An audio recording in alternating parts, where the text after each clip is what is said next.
এবারে ভাইরাল ভিডিওতে দেখা গিয়েছে সেনা সদস্যরা বন্যাদুর্গত কয়েকজনকে একটি ট্রাকে তুলছেন নিরাপদ স্থানে নেওয়ার জন্য, কিন্তু তাতে কয়েকজন নারী উঠতে পারছেন না। ওই সময় নারীদেরকে সুবিধা নিজের হাঁটু গিরে বসে হাঁটুকে সিঁড়ি বানিয়ে তাদের গাড়িতে উঠাতে সহায়তা করেন এক সেনা সদস্য।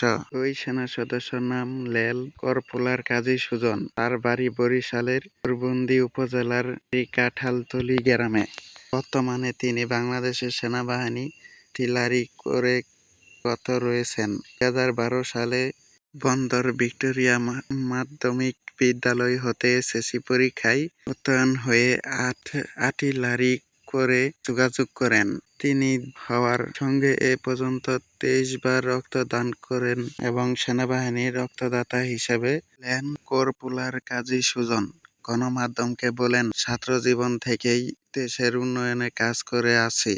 দেশকে সেবা করার জন্য বাংলাদেশের সেনাবাহিনীতে যোগদান করেছি। মানুষের কল্যাণে নিজের শেষ রক্তবিন্দু থাকার পর্যন্ত কাজ করে যাব।